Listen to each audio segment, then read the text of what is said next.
ini menjadi pukulan telak buat kita karena kita abai. Kasus pesantren Al-Qaus ini harus menjadi pelajaran bahwa tidak bisa pesantren dibiarkan melakukan bangunan tanpa prosedur yang benar, tanpa IMB. Harus ada yang bertanggung jawab.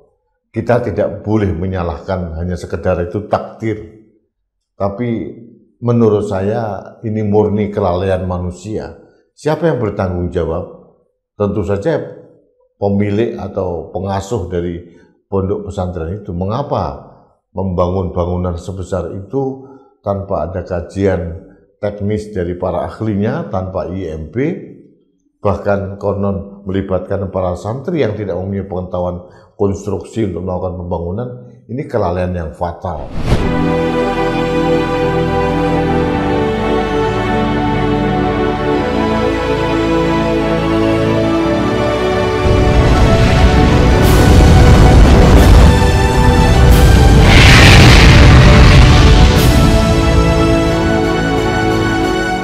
Halo Sobat Indonesia, kita bertemu kembali dalam Opini Rudi di Anak Bangsa Channel.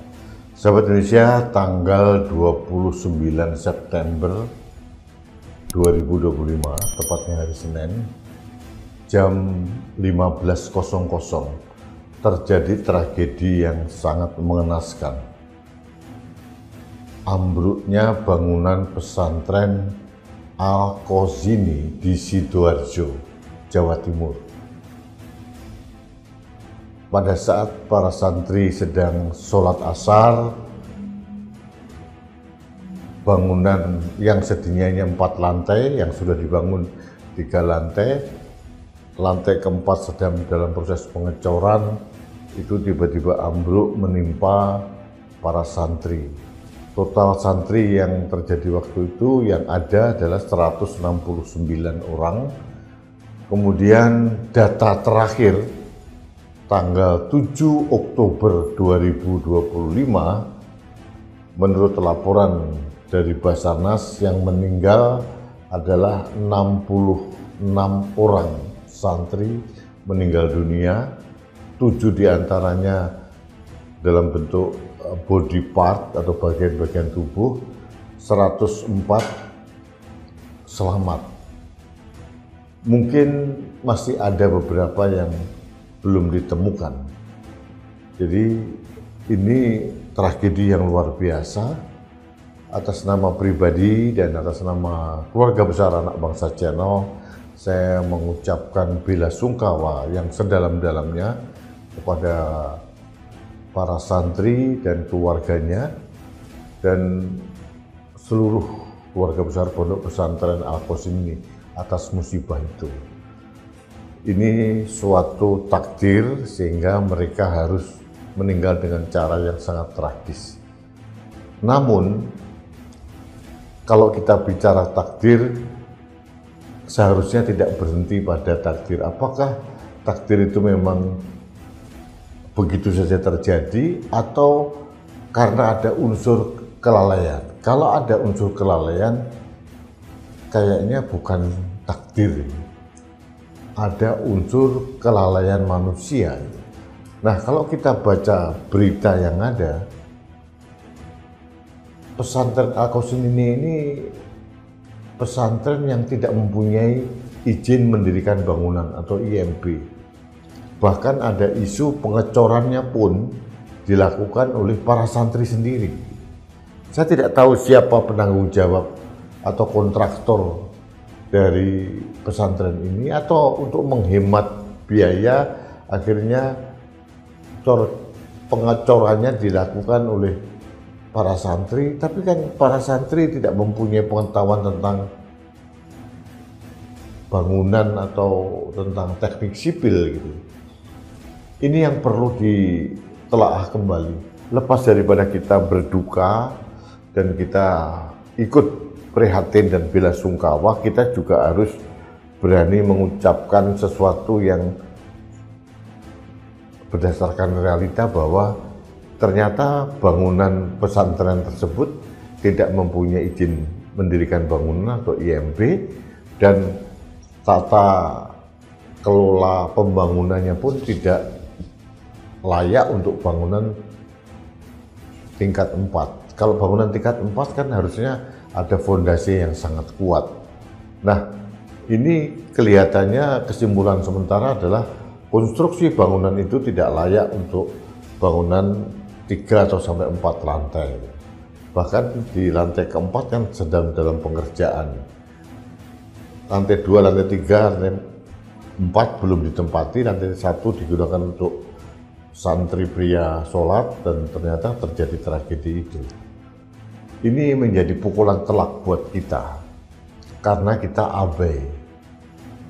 Kasus pesantren Al-Qaus ini harus menjadi pelajaran bahwa tidak bisa pesantren dibiarkan melakukan bangunan tanpa prosedur yang benar, tanpa IMB. Harus ada yang bertanggung jawab. Kita tidak boleh menyalahkan hanya sekedar itu takdir. Tapi menurut saya ini murni kelalaian manusia. Siapa yang bertanggung jawab?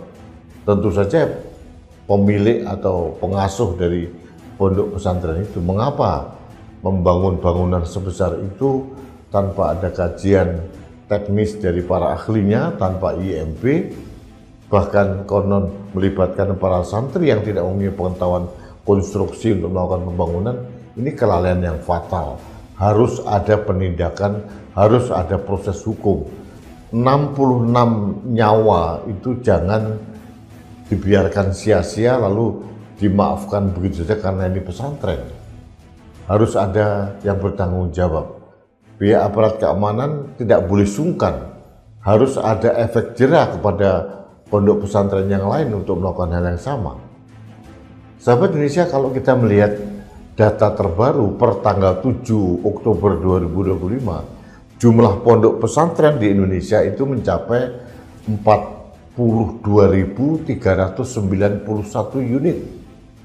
Dan menurut Menteri PU, dari 42.391 pesantren di Indonesia yang mengantongi izin mendirikan bangunan atau IMB hanya 50 unit pesantren. Sisanya bingung saya. Jadi ada 42.000 lebih pesantren selama ini dibangun tanpa IMB. Kenapa Dinas PU setempat membiarkan ada bangunan tanpa IMB? Apa karena ini pesantren lalu sungkan, takut untuk menertibkan begitu? Ini juga ada diskriminasi. Kita sering melihat kalau ada gereja yang dibangun tanpa IMB langsung diprotes. Kenyataannya ada pesantren jumlahnya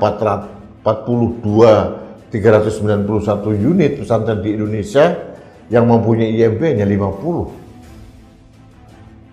Ini kan ketimpangan perhatian masyarakat, perhatian pemerintah. Negara tidak boleh lepas tangan juga. Negara dalam hal ini adalah Kementerian PU melalui Dinas PU setempat. Mengapa membiarkan bangunan pesantren di daerahnya tanpa IMB? Kalau kita bicara data, dari 42.391 pesantren, terbanyak ada di Jawa Barat. Jumlahnya 12.977 pesantren. Nah, ini kita tanyakan kepada Gubernur Jawa Barat, apakah dari 12.977 pesantren itu sudah punya IMB? Di Jawa Timur ada sekian ribu lagi, di Jawa Tengah, di provinsi yang lain ini juga sekian ribu. Memang dari 42.391 pesantren yang terbanyak ada di Jawa Barat. Apakah harus kita menunggu ada tragedi lagi yang mengorbankan anak-anak santri kita? Sampai kapan kita belajar dari pengalaman ini? Saya kira rasanya 66 orang nyawa meninggal sia-sia itu harusnya sudah menjadi bahan pembelajaran yang baik untuk menertibkan agar semua bangunan yang berjumlah 42.391 itu harus diadakan investigasi dan inspeksi lagi. Kalau belum ada IMB-nya harus kemudian diaudit konstruksinya. Jangan sampai tragedi pesantren Al-Qasim ini berulang lagi di tempat lain, mengorbankan para santri. Sahabat Indonesia, tanggal 22 Oktober kita akan memperingati Hari Santri. Menjelang Hari Santri, momentum kejadian tragis di pesantren Al-Qasim ini harusnya menjadi perenungan kita bersama, agar para pesantren itu juga mengikuti aturan. Para pesantren yang ada di Indonesia, para pengasuh pesantren yang ingin membangun pesantren jor-joran sekian yang besar-besar seperti itu, niatnya mulia mungkin, tapi juga harus mengikuti prosedur yang benar.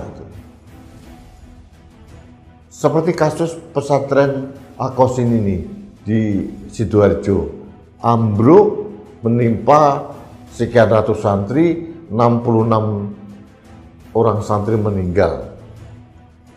Ada berita pembangunannya tidak melalui prosedur atau proses yang benar, tanpa IMB. Pengasuh pondok pesantren Al-Qasim ini mempunyai mobil Mercy yang super mewah, yang ikut tertimpa bangunan juga yang akhirnya ringsek, tidak berbentuk lagi. Artinya kan ada ketimpangan ini. Artinya para pengasuh pondok pesantren pasti melakukan fundraising, mencari dana atau sumbangan-sumbangan. Dikemanakan dana itu? Kalau dana itu harusnya diperuntukkan untuk pembangunan pesantren, lalu disalahgunakan, ini juga harus ada audit. Jangan sampai karena santri itu mungkin gratis atau mungkin bayar dengan murah, lalu mendapatkan fasilitas yang seadanya yang justru membahayakan mereka. Jadi sahabat Indonesia, saya di tengah kedukaan saya harus mengatakan bahwa harus ada yang bertanggung jawab di tragedi ambruknya pesantren Al-Qasim ini di Sidoarjo ini. Tidak boleh lepas tangan, tidak boleh mengatakan ini sekedar takdir. Wali santri katanya tidak akan menuntut pesantren. Oke, mereka ikhlas. Tapi ini tidak memberikan pembelajaran yang baik, agar para pengasuh pondok pesantren harus melakukan tata kelola pengelolaan pesantren dengan proper, dengan benar. Fasilitasnya bersih, baik, sehat, dan aman buat para santri. Nah, kasus di pesantren Al-Qasim ini menunjukkan fasilitasnya, gedungnya, struktur konstruksinya tidak aman dan sudah memakan korban jiwa. Kita tunggu langkah konkret dari pemerintah. Kalau seingat saya pondok pesantren, madrasah itu di bawah Kementerian Agama. Menterinya harus bertindak bersama dengan PU, harus melakukan audit konstruksi di seluruh bangunan pesantren yang berjumlah 42.391 pesantren di Indonesia, agar tragedi Al-Qasim ini tidak terulang lagi. Karena 66 nyawa itu bukan jumlah yang kecil, sangat besar. Dan kita seolah-olah kalau tidak melakukan apa-apa, itu membiarkan hilangnya nyawa tunas muda Indonesia terbuang dengan sia-sia. Saya tidak ikhlas kalau itu terjadi. Harus ada pembelajaran, harus ada investigasi, harus ada yang bertanggung jawab, harus ada efek jera agar kejadian atau tragedi serupa tidak terulang kembali. Sahabat Indonesia, demikian ulasan saya tentang Pondok Pesantren Al-Qasim ini. Sekali lagi saya mengucapkan duka cita yang mendalam atas korban jiwa yang begitu banyak, tapi tetap saya menuntut adanya orang yang bertanggung jawab dalam tragedi itu, karena ini menurut saya adalah ada unsur kelalaian manusia. Yang kedua, harus dilakukan audit secara menyeluruh bangunan-bangunan pesantren yang mayoritas atau hampir semua tidak mempunyai izin mendirikan bangunan. Terima kasih, kita bertemu kembali dalam Opini Rudi selanjutnya. Sampai jumpa.